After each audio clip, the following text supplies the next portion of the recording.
बच्चों, आज हम पाठ 4 प्रजानुरंजको नृपः का के अभ्यास की पुनरावृत्ति करेंगे। प्रश्न संख्या 1, एक पदेन उत्तरत, एक शब्द में उत्तर दो। केषाम् अन्वयः कालिदासेन विवक्षितः। किनके वंश का वर्णन कालिदास ने किया? किनके वंश का वर्णन किया? रघुवंशी राजाओं के। रघुवंशिनः अन्ते केन तनुम त्यजन्ति। रघुवंशी अंत में किसके द्वारा शरीर को छोड़ते हैं? किसके द्वारा छोड़ते हैं? योगेन, योग के द्वारा। नेक्स्ट देखिए, महीक्षिताम आद्य कह आसीत। राजाओं में आद्य सबसे पहले कह आसीत कौन थे? कौन थे सबसे पहले? मनु। कासाम पित्रः केवलम जन्म हेतवः। कासाम किनके, पित्रः पिता, केवलम केवल, जन्म हेतवा जन्म के कारण है। किनके पिता जन्म के कारण है? प्रजानाम, प्रजाओं के। नेक्स्ट देखिए, कह प्रियः अपि त्याज्यः। कह कौन, प्रिय, प्रिय होने पर भी त्याज्यः त्यागने योग्य है। कौन है? दुष्टः, दुष्ट व्यक्ति। अगला क्वेश्चन देखिए, दिलीपः प्रजानां भूत्यर्थम। दिलीप ने प्रजा की भलाई के लिए कम अग्रहित क्या ग्रहण किया? क्या ग्रहण किया? बलिम अर्थात कर। नेक्स्ट देखिए, राजेंदु दिलीपः। राजाओं में चंद्रमा के समान दिलीपः दिलीप। रघुवनाम अन्वये, रघुवंशियों के वंश में, क्षीरधौ क्षीर समुद्र में, क इव प्रसूतः किसके समान उत्पन्न हुए? किसके समान उत्पन्न हुए? इंदु, चंद्रमा के समान। नेक्स्ट क्वेश्चन देखिए, पूर्ण वाक्येन उत्तरत। पूरे वाक्य में उत्तर दीजिए। महाकवि कालिदासेन वैश्वतः मनु महीक्षितां कीदृशः निगदितः। महाकवि कालिदास ने वैश्वत मनु महीक्षितां राजाओं में कीदृशा निगदितः कैसे वर्णन किया? कैसे लिखा उनका वर्णन? प्रणव छंदसाम इव, वेदों में छंद के, प्रणव के, ओंकार के समान। नेक्स्ट देखिए, कालिदासः तनुवाग विभवः सन अपि। कालिदास तनुवाग विभवः, तनुवाग विभव थोड़े शब्दों का वैभव सन होने पर भी तद्गुणै उसके गुणों को कथम प्रचोदितः किस प्रकार वर्ण प्रेरित किया? किस प्रकार प्रेरित किया? चपलाए, मनोरंजन के लिए। देखिए दोबारा, कालिदासः कालिदास ने तनुवाग विभवः थोड़े शब्दों का वैभव सन होने अपि भी होने पर भी तद्गुणै उसके गुणों का कथम प्रचोदितः कैसे वर्णन किया? कैसे लिखा? चपलाए, चंचलता के लिए, मनोरंजन के लिए। नेक्स्ट देखिए, तीसरा, ग के तम श्रोतुम अर्हन्ति। के कौन, तम उस, रघुवंश के बारे में, श्रोतुम अर्हन्ति सुनना चाहते हैं। कौन सुनना चाहते हैं? लोकहा, लोग। लोग जो है रघुवंशियों का वर्णन सुनना चाहते हैं। अगला देखिए, दिलीपस्य कार्याणाम आरंभा। दिलीप के कार्यों का आरंभ कीदृशा आसीत, कैसा था? कैसा था उनके कार्यों का आरंभ? आगम सदृशई, वेदों के समान था उनका आगम सदृशई, आगमों के समान था। नेक्स्ट देखिए, रवि रसम किमर्थम आदत्ते। रवि रस को किस प्रकार ग्रहण करता है? सहस्र गुणम, यहाँ किमर्थम की जगह क्या आएगा? सहस्र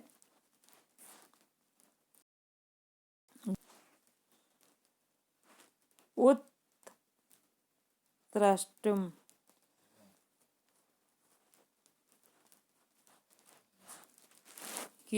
किमर्थम की जगह क्या आएगा? सहस्र गुणम।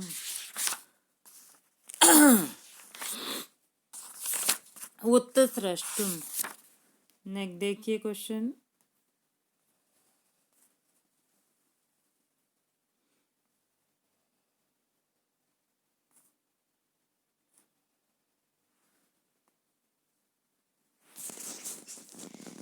क्वेश्चन नंबर 3,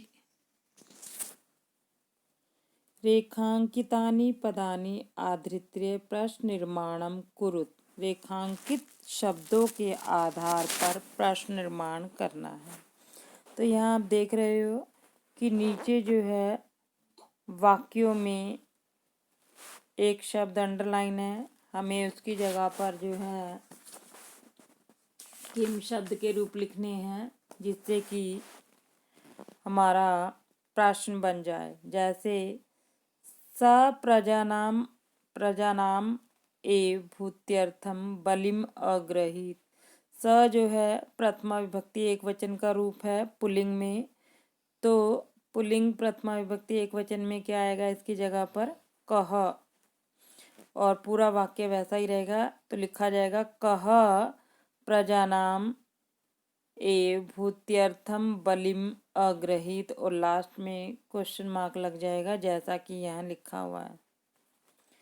नेक्स्ट देखिए बेटा, प्रजानाम विनय धानात स पिता आसीत। प्रजाओं, तो यहाँ प्रजा नाम में षष्ठी विभक्ति बहुवचन है पुल्लिंग में, तो प्रजा नाम की जगह इसकी जगह क्या आ जाएगा? कासाम। प्रजा शब्द स्त्रीलिंग है, इसलिए किम शब्द के रूप स्त्रीलिंग में चलेंगे और हो जाएगा प्रजा नाम की जगह कासाम, और लास्ट में लग जाएगा क्वेश्चन मार्क जैसा कि यहाँ लिखा हुआ है कासाम विनयाधानात पिता आसीत।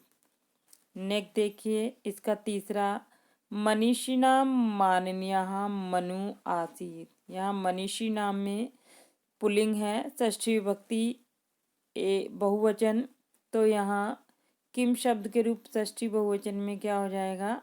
केशाम, और लास्ट में लगा दोगे क्वेश्चन मार्क और हो जाएगा केशाम मनीषी माननीयः मनु आसीत, जैसा कि नीचे, और लास्ट में क्वेश्चन मार्क जैसा कि यहाँ लिखा हुआ है। नेक्स्ट देखिए, शुद्धिमती अन्वये दिलीपः प्रसितः। अन्वय का अर्थ है कुल में, जहाँ सप्तमी विभक्ति लगी हो तो अधिकतर वहाँ पर सप्तमी विभक्ति आती है, लेकिन यहाँ जो है वंश के लिए आया है, वंश में, तो कुत्र का भी प्रयोग आप कर सकते हैं, या सप्तमी विभक्ति का करें या कुत्र का। सप्तमी विभक्ति लिखोगे तो कस्मिन आ जाएगा, और यदि आप कुत्र लगाओगे तो कुत्र शब्द जो है वो अन्वय है, अव्यय है, और अव्यय में कोई विभक्ति नहीं लगती, तो हो जाएगा आपका शुद्धिमती कुत्र दिलीपः प्रसरितः। अगला देखिए, पितरः जन्म हेतवः आसन। पितरः प्रथमा विभक्ति बहुवचन है, तो किम शब्द की पुल्लिंग प्रथमा बहुवचन में क्या हो जाएगा? के, तो आंसर होगा के जन्म हेतवा आसन, लास्ट में क्वेश्चन मार्क, जैसा कि यहाँ पर नीचे लिखा हुआ है, के जन्म हेतवा आसन। अगला देखिए आप, क्वेश्चन नंबर 5, अधोलिखितेषु विपरीतार्थक मेलनम कुरुत। विपरीतार्थ मेलनम कुरुत, नीचे लिखे हुए शब्दों का विपरीत का मिलान करना है, जो विलोम है। पहले हम इनके पढ़ लेते हैं और इनके मीनिंग देख लेते हैं। यौवने, युवावस्था में, मौनम चुपचाप, त्याज्य छोड़ने योग्य, ससास शासन किया, शता काटी गई। यहाँ चपलताम चंचलता, शासनम अक्रोध शासन किया, अक्षता जो नष्ट ना हुई हो, जो काटी ना गई हो, ग्राह्य ग्रहण करने योग्य, वार्धके बुढ़ापे में। तो जो है अब हम मिलान करेंगे। यौवने का क्या हो जाएगा, वार्धके।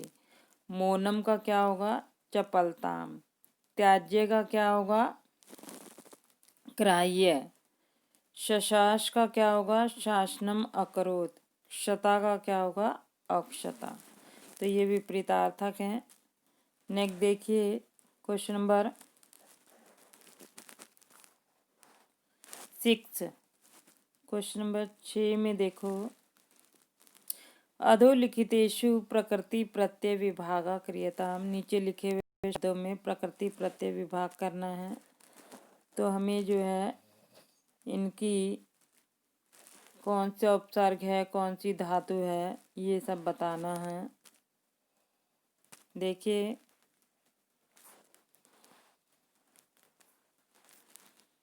जैसे पहला दिया है आगत्य। आगत्य में आ उपसर्ग है, गम धातु है, लेप प्रत्यय है। आ उपसर्ग, गम धातु। धातु के लिए हम ये साइन लगा देते हैं, फिर धातु लिखने की जरूरत नहीं होती। और फिर है इसमें लेप प्रत्यय। अगला शब्द है उत्सृष्टुम। इसमें नज़र नहीं आ रहा है इसलिए मैं लिख के बता रही हूँ। उत्सृष्टुम, उत्सृष्टुम में उत उपसर्ग है। कौन सा उपसर्ग है, उत उपसर्ग है। और सृज धातु है,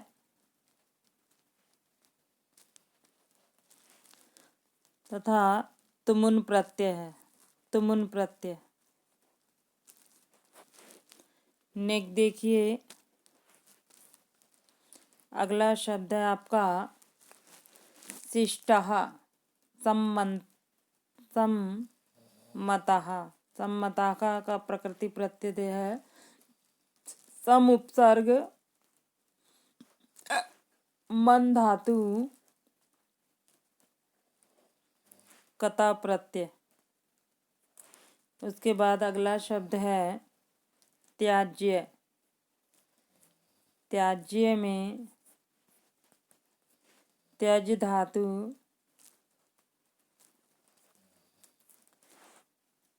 और यत प्रत्यय है। कौन सा प्रत्यय है, यत। नेक्स्ट देखिए बच्चे अगला क्वेश्चन,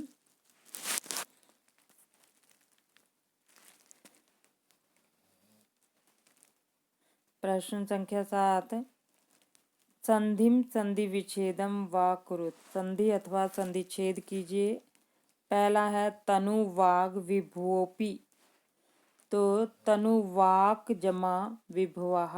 यहाँ आप देख रहे हो क जो है उसके पश्चात जो है व आ गया है। यदि वर्ग के पहले अक्षर के बाद वर्ग का तीसरा या चौथा अक्षर आ जाए और बाद में वर्ग का तीसरा चौथा अक्षर हो या य र ल व हो, तो यहाँ आप देख रहे हैं य र ल और व हो, या तो वर्ग का तीसरा अक्षर हो या चौथा अक्षर हो या फिर य र ल व हो, तो वहाँ पर वर्ग के पहले अक्षर को अपने ही वर्ग का तीसरा हो जाएगा और हो जाएगा ग।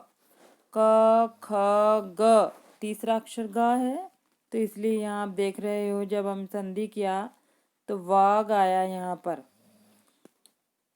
अब देखिए नेक्स्ट है तनुवाक जमा विभवा जमा अपि। नेक्स्ट देखिए योगेन अंते, क्या दिया हुआ है, योगेन जमा अंते। यहाँ देख रहे हो आप योगेन के अंत में यहाँ है और अंते के शुरू में भी, तो यहाँ योगेनांते है, तो यहाँ है आपकी दीर्घ संधि। कौन सी संधि है, दीर्घ संधि।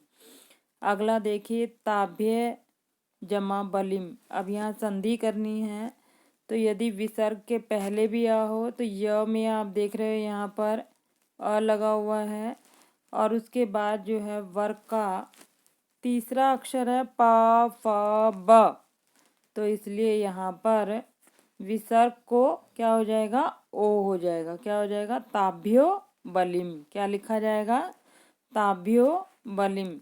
नेक्स्ट देखिए शशाश शशाकई शशाइक पुरीम इव, तो यहाँ शशास जमा एक पुरीम जमा इव। नेक्स्ट क्वेश्चन देखिए प्रश्न संख्या 8, प्रश्न संख्या 9 देखो। यहाँ पर दिया हुआ है अधोलिखितेषु विशेषण विशेष्यो मेलनम कुरुत। यहाँ विशेषण विशेष्य मिलान करना है। विभक्ति को देखकर भी आप पहचान सकते हो, तो ये पाठ के आधार पर है। माननीय, क्या दिया हुआ है, माननीय। माननीय कौन थे, मनु। नेक्स्ट है राजेंदु। राजाओं में चंद्रमा के समान कौन थे, दिलीपः। जन्म हेतवः, जन्म के कारण कौन है, पितरः, माता पिता। उरगशता, सांप के द्वारा काटी गई अंगुली। तस्य का विशेषण, तस्य किसका विशेषण है, आर्तस्य। माननीय किसका विशेषण है, मनु का। राजेंदु किसका विशेषण है, दिलीप का। जन्म हेतवा किसका विशेषण है, पितरा का। उरगशता किसका विशेषण है, अंगुली का। और तस्य किसका विशेषण है, आर्तस्य का। नेक्स्ट जो है